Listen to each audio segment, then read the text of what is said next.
My mother-in-law went on a rant when she heard we were adopting. She said she couldn't bear the idea of Nancy's biological child being her first grandchild. She even suggested divorcing my husband and then adopting, or sending the child to foster care. But I'm Nancy, and I won't abandon my brother-in-law's child just to please her. So fine. I'll do what she wants. I'm 45 years old and recently moved to the countryside, where I used to live as a child. With remote work being so common now, I can live wherever I want. My allergies were awful in the city, but they've calmed down here with the cleaner air. Country life might not be for everyone, but it suits me just fine. Sure, the nearest supermarket is far and the houses are spread out, but I love the open space. I used to think city life was a pain when I was in my late 20s. Back then, I had just married Ken, and we were really close. But there was a big problem. Ken's mom was way too attached to him. It makes sense, since he's her only child. She'd call his work just to talk to him, and she'd hassle his girlfriends like crazy. She did a lot of weird stuff out of love for her son. Ken was really bothered by her when we were dating. He kept me a secret from her to protect me from what he called the evil queen. He was worried she'd treat me like she treated his exes. But once we got married, I couldn't stay hidden. Ken finally told her about me, and her reaction was intense. I heard her on the phone saying, "Let me meet her. If she's no good, I'll put her in her place." She must have felt shocked. She thought her son was all hers, and then suddenly there's a new woman he wants to marry. Why did I marry a man with such a mother? Simple. I loved him. That was the only reason. When I was sick, he'd take care of me, making me porridge and shedding tears at sappy movies. He even helped lost kids find their parents, even if it meant being late for our plans. He might not always seem competent, but deep down, he's really kind. That's what I adore about him, and why I wanted to be with him. So no matter how difficult his mother might be, I was ready to face her. Loving couples overcome obstacles, and in the end, they live happily ever after. That's the classic tale. But don't worry. When I met her for the wedding, she immediately threw a vase at me, shouting, "You thief cat." Can you believe people actually say thief cat? I was prepared, but her attack caught me off guard. A woman who never acknowledged me during our dating days didn't seem fit to judge. My son deserves someone better. I won't accept an orphan as my daughter-in-law, she went on. Yes, it's true. I don't have parents. My dad passed when I was in high school and my mom died when I was 20. I don't come from any special background, and by the time you hit your 40s or 50s, most people have lost their parents. Using that as a reason to disapprove of our marriage was just wrong. Luckily, my father-in-law stood up to her. You can't judge someone's character just based on their past. It's rude. Ken is old enough to make his own decisions. Just let him marry, he argued. But my mother-in-law isn't one to easily listen to her husband. In the end, she never officially accepted our marriage, so we secretly tied the knot on her father-in-law's advice. Even if we waited forever, she'd never give her blessing. I wanted to be with my husband in this life and the next. But that didn't mean I'd give up on our marriage in this life. I was ready to live as a married couple without ever telling my mother-in-law. A few months after we got married, we unexpectedly ran into her while shopping. Both of us proudly wore our engagement and wedding rings on our left hands. We were completely wrapped up in our newly bliss, happily strolling hand in hand while shopping, much to my mother-in-law's annoyance. She instantly caught sight of our rings and erupted into a tirade right there in the middle of the supermarket, oblivious to the curious glances from other shoppers. It turned out she'd been told by my father-in-law that we had called off our marriage and broken up. Neither my husband nor I knew about this story. Apparently, my father-in-law had shared it on his own. Feeling betrayed by both her husband and her son, my mother-in-law was livid. While I understood my father-in-law's intention to protect us, I couldn't help but regret not coordinating our story better to avoid such an easily uncovered lie. It must have hurt her deeply to be deceived in such a way. Her grip on my husband tightened, and despite his attempts to distance himself, she refused to let go. She began showing up at our doorstep daily, and eventually she moved in without so much as returning to her own home. Why did we allow her entry, you wonder? Well, each day she'd ring the doorbell, shouting through the thin walls, "Let me in. Are you planning to leave me out in the cold?" We had no choice but to let her in, at least temporarily. We attempted to remove her from our home several times, but she would always go to the police, claiming, "My son and his wife kicked me out." Feeling sympathetic toward the authorities, I decided to handle this family matter privately, although I had no clue how to deal with it. Despite numerous arguments and my husband's repeated demands for her to leave, she stubbornly refused. In fact, she seemed to relish the idea of being disliked. If she could wear us down and make us give up, it would be a victory for her, so she put all her energy into it. Her harassment toward me escalated. She would throw away my things without asking and ruin my cooking by pouring vinegar into it, making it inedible. These were just the beginning. What shocked me most was the garbage she left out. I discovered bags marked with "stupid" at the collection site. When I turned them around, I found "Nancy Thief Cat" written on the other side, forcing me to flip them again. At first, my father-in-law would visit daily, hoping to take her home, but eventually he stopped coming. My husband, too, became too busy and exhausted from arguing with his mother. Instead of insisting she leave, he started ignoring her. He even told me, "Don't bother cooking for my mom. Pretend she's not here." It was disheartening to see my kind husband pushed to this point, a testament to my mother-in-law's tenacity. Initially hurt by her son's neglect, she seemed determined to drive us apart. She shamelessly continued living in our home. Then one day we received devastating news. My brother and his wife had tragically died in a car accident while out with their family. Losing my supportive brother and kind sister-in-law was incredibly painful. But I couldn't afford to just wallow in grief. They left behind a 5-year-old son, Kyle. At the funeral and wake, relatives were passing around responsibility, asking, "Who will take care of him?"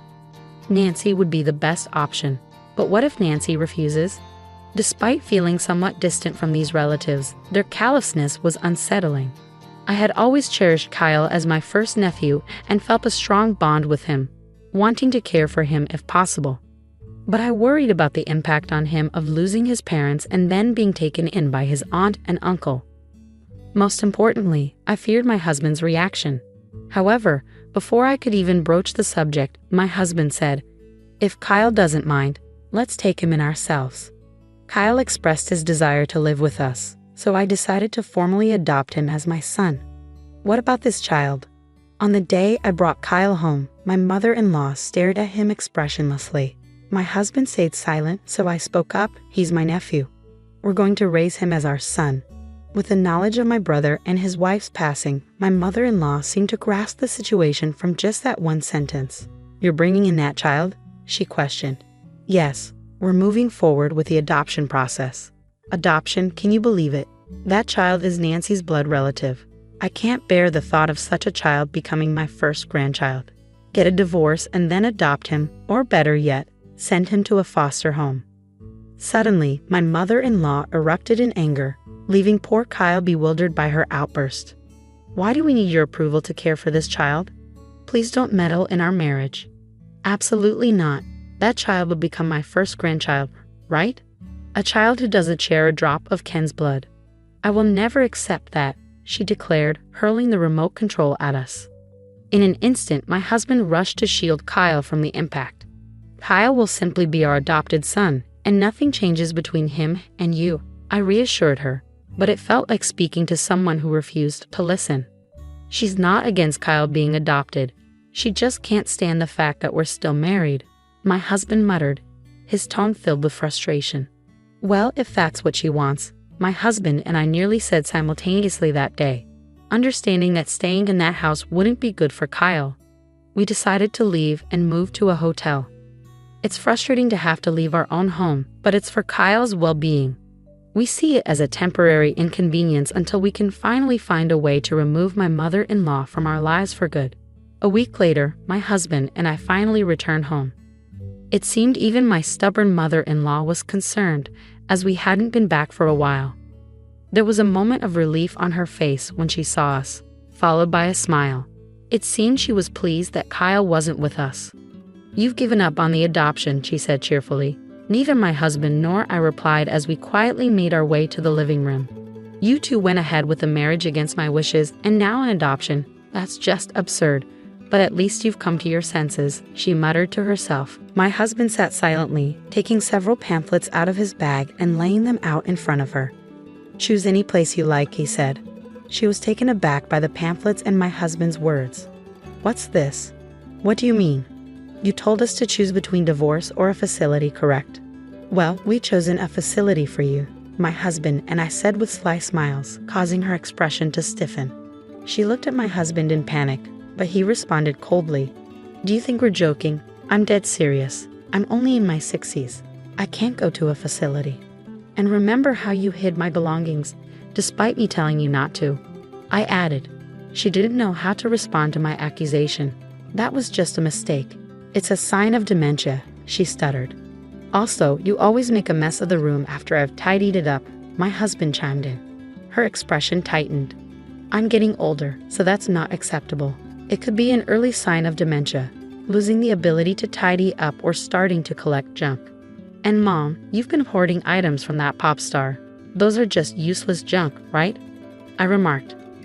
"Well, that's another sign of progressing dementia," my husband chimed in. As we confronted her, she burst out, "What's gotten into you two? You gave us the choice between divorce or a facility, so we chose the facility." Right on cue, the doorbell rang. "Looks like they're here," my husband said casually. I nodded and hurried to the door, where my father-in-law stood waiting. "Sorry for the delay," he apologized.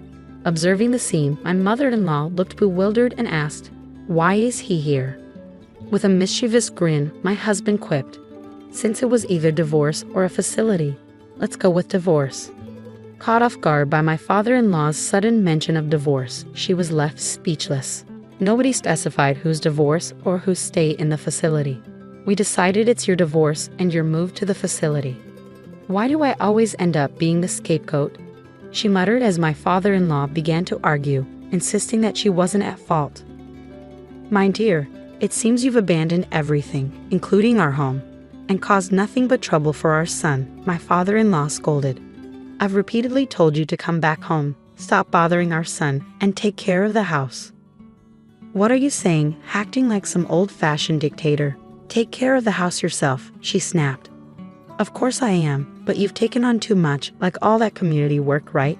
Your absence has left the house empty, and now I'm left handling everything." "Naturally, I have complaints," my father-in-law fired back. Yes, my mother-in-law, who once relished being a stay-at-home mom, seemed to have overloaded herself with community responsibilities, like paperwork and event planning. Since she started neglecting her duties at home, I chimed in. Not wanting to burden the community association, my father-in-law has been struggling to juggle both his job and the tasks she left unfinished. He stopped fetching her because he got too wrapped up in community affairs, my husband explained. "I'm exhausted by all this. It's becoming overwhelming. You need to choose between divorce or going to a facility," I asserted. "This can't be right. I'm not the one at fault here. I won't go to a facility, and I don't want a divorce. It feels like everything might fall apart just by being around you," she protested. Seeing my father-in-law's exhaustion, my mother-in-law seemed to realize that it was all coming to an end and simply hung her head. "You've been plotting to divorce us, but you should cherish your husband. He's a human being too, and he might just divorce you." "Oh wait, he is divorcing you," I chuckled. This must have irritated her, but she remained silent. Perhaps she no longer had the energy to argue. And so my in-laws divorced, and Kyle officially became our son. As we proceeded with the divorce process, my mother-in-law returned to her marital home. Meanwhile, my husband and I moved secretly with the assistance of my father-in-law. As of now, she hasn't been able to locate us. With limited finances and little knowledge of the internet, it's doubtful that my mother-in-law could track us down out of state. However, since the property originally belonged to my father-in-law's family, she was swiftly evicted and divorced. Apparently, during the chaos of the divorce, she had pleaded with my father-in-law not to divorce her, even begging on her knees, claiming she didn't want to divorce at her age. As a homemaker, she had no savings. She attempted to claim a portion of the assets, but since there wasn't much to begin with, she has been struggling to make ends meet on her own. Despite needing assistance, both my father-in-law and husband have distanced themselves from her. She attempted to rely on a distant cousin she hadn't been in touch with for years, only to be turned down with the explanation, "We can't afford to support another adult. You need to fend for yourself. She should seek employment instead of relying on others." But she has yet to do so. However, I'll keep that observation to myself. In the meantime, my husband and I have welcomed a daughter, Camila, into our family, and Kyle is thriving in his new home with us. Camila grew up believing Kyle was her biological brother until she reached junior high school. Although we've since revealed the truth to her, their bond remains unshaken. Kyle plays various roles in Camila's life. Sometimes a brother, sometimes a parental figure, always watching out for her. When a neighborhood boy bullied Camila in elementary school, it was Kyle who rushed to her aid first, not us.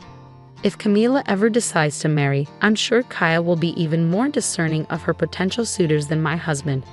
Kyle, who initially struggled to express affection, now affectionately calls me Mom and has grown particularly close to my husband, spending weekends fishing together. Honestly, I can't help but feel a twinge of envy at their bond.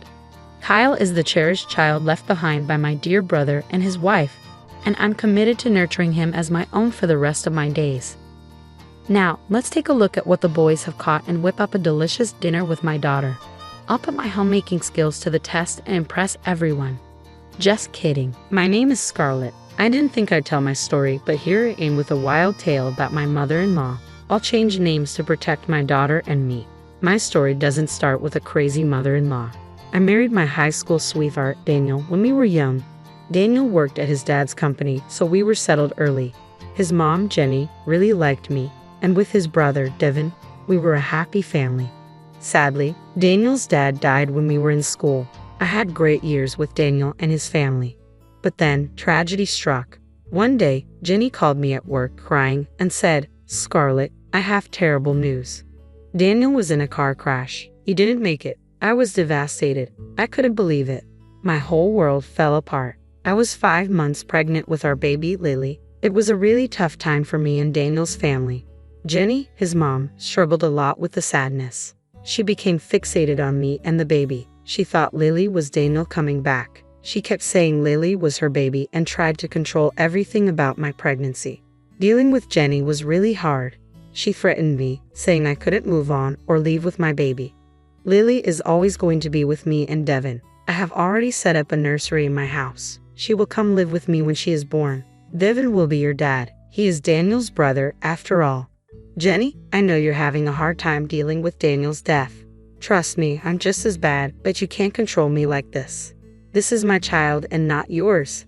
How dare you say this to me? Lily is my child. I will do everything in my power to keep her with me. Don't you dare think you can take her away. As the days passed, Jenny became extremely unhinged. We tried having multiple family discussions about her behavior. We said, "You need to stop being so obsessed with Lily. This is very unhealthy. Mom, we are worried about you.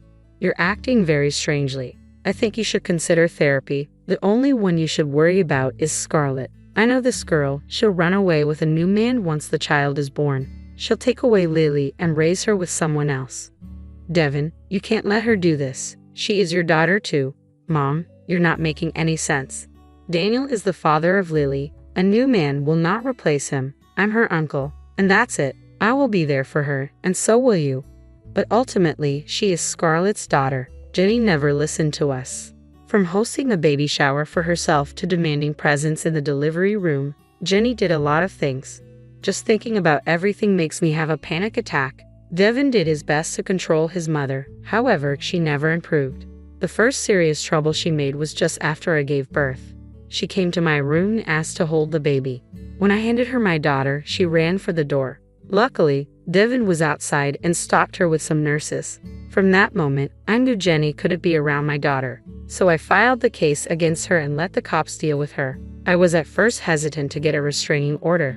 I wanted Lily to know her grandma, so I put some boundaries and hoped for the best. Jenny crossed all of them. She tried to take my daughter away several times. She also tried to convince and demand Devin and his girlfriend to adopt Lily.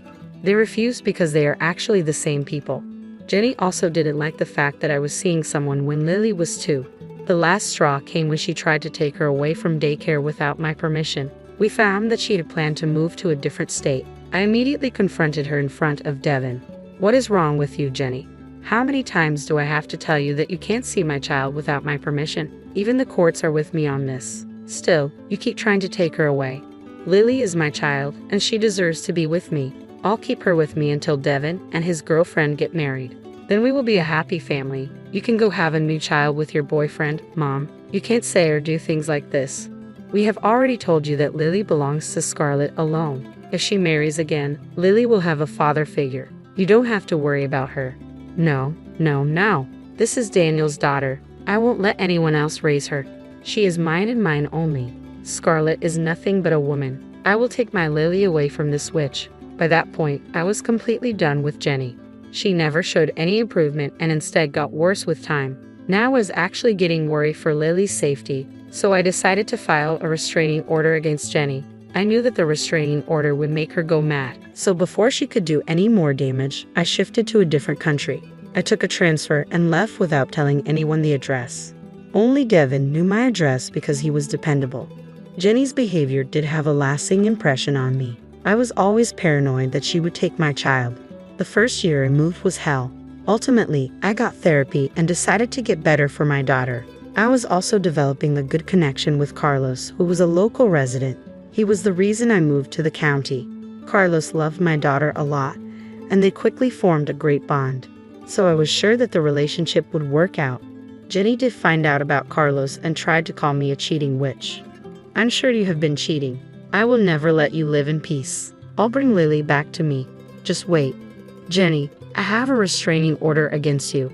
I don't want to do this, but you have left me no choice. If you really love Lily, you should get therapy and get better for her. Don't tell me what to do, Scarlett. I don't need therapy. I only want my baby Lily back. One day, I will take her away from you. Then all you will do is cry. That one phone call was enough to send me into a spiral again. Carlos and my therapist had a tough time soothing my fears. My paranoia skyrocketed again. My world got dark. Somehow, I managed to deal with the situation and kept all these conversations as evidence. Thankfully, with her horrible behavior, I was able to get restraining orders renewed every time they expired. My solace was in the fact that Jenny never knew my new address.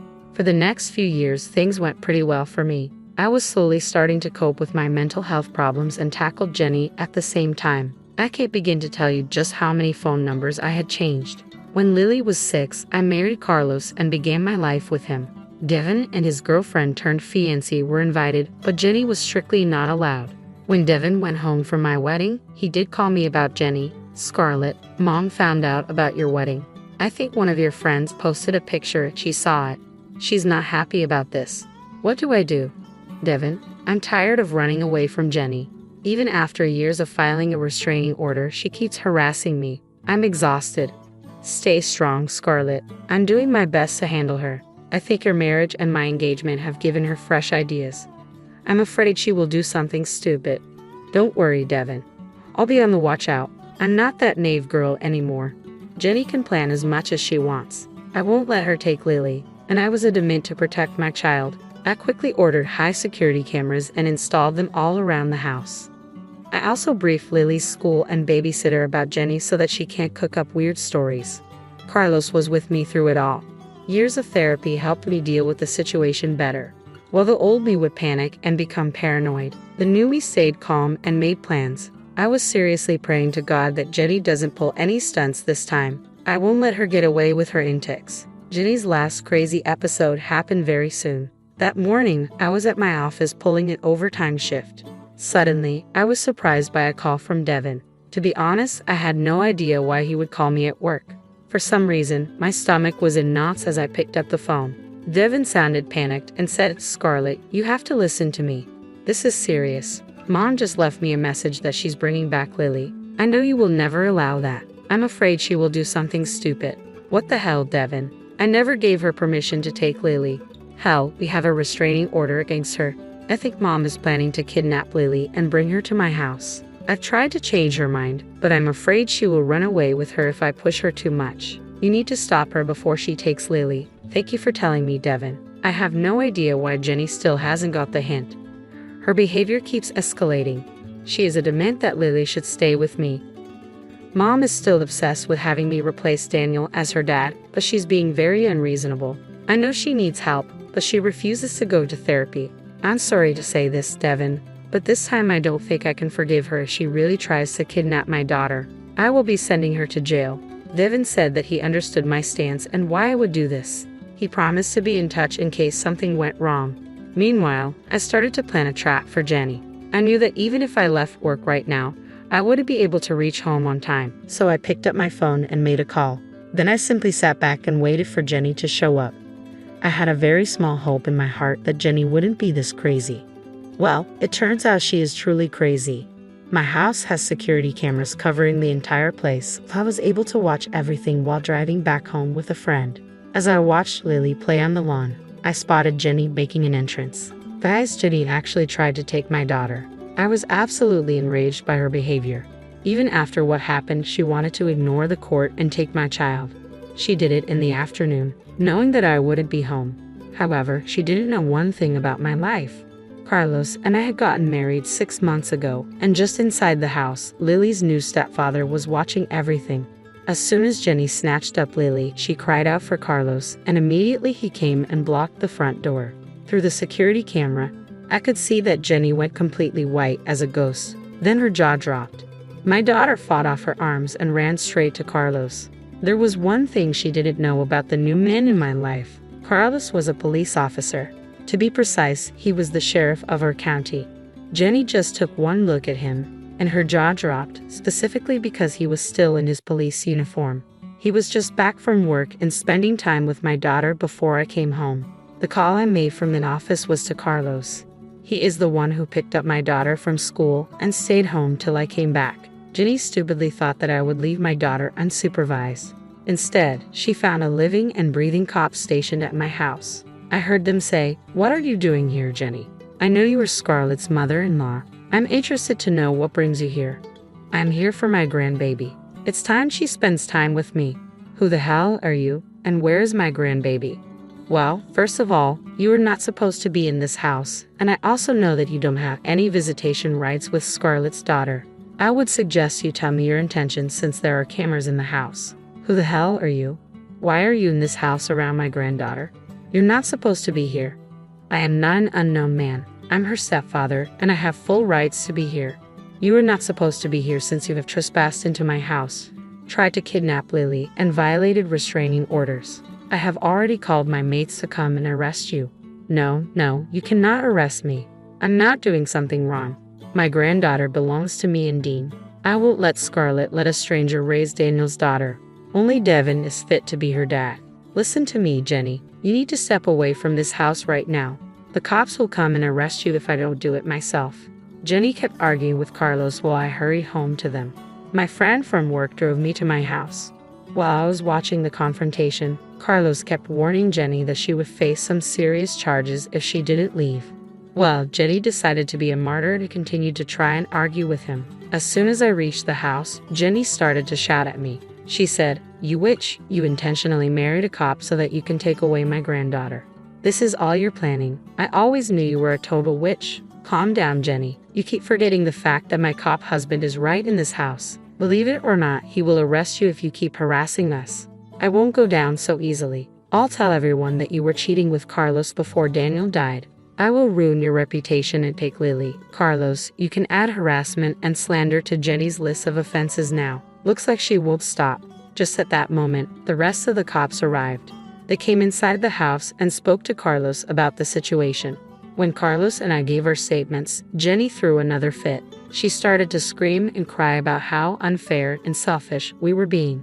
She said, "You are a vile woman, Scarlett. You want to keep me away from Lily. You have no respect for Daniel's memories. Why can't you just give Devin my granddaughter? He's the only one who should be her dad. Now, you have some serious audacity coming to my house and trying to take my daughter away. What makes you think I will ever allow you near her again? She is my granddaughter. I have the right to decide who raises her. The courts are wrong. I deserve to be with Lily." Jenny took that opportunity to attack me again. Yes, this crazy lady tried to assault me in front of my cop husband and friends. She was immediately restrained, and Carlos looked extremely pissed off. He spoke with his colleagues, and in a few seconds, Jenny was taken away in cuffs. She did try to fight those officers, and that added another offense to her already extensive criminal record. She was taken away, but not before she could throw some insanely inappropriate comments towards me and my husband. After everything happened, I took some time off work to be with my daughter. She was still traumatized by everything, especially by the way Jenny tried to grab her and run. Even I am exhausted from dealing with Jenny and had a hard time balancing everything. Carlos has been a huge support to both me and Lily. Lily has even started to call him Dad. She does know about Daniel, but she also sees Carlos as a father. I'm so happy that my little girl is finally starting to have a normal life. Devin and I talked in detail about what went down. He did apologize for his mother's behavior multiple times. I assured him that none of this is his fault and he shouldn't take Jenny's blame. He was a great uncle to Lily and tried to replace Daniel. Devin continues to visit us every week to spend time with Lily and my family. He has since uninvited Jenny from his wedding and is planning to go no contact with her. Speaking of Jenny, she will be spending time in jail by now. She has managed to work towards an impressive list of charges that keeps getting worse. From what Carlos has told me, she will likely face fines along with a short prison sentence. She's tried her best to turn the judge against us, but even the lawyer knows she's a lost cause. We're still waiting for the final hearing, so I can't share all the details of the court proceedings. However, it looks like me, Carlos, and Lily will finally have some peace away from my crazy ex-mother-in-law.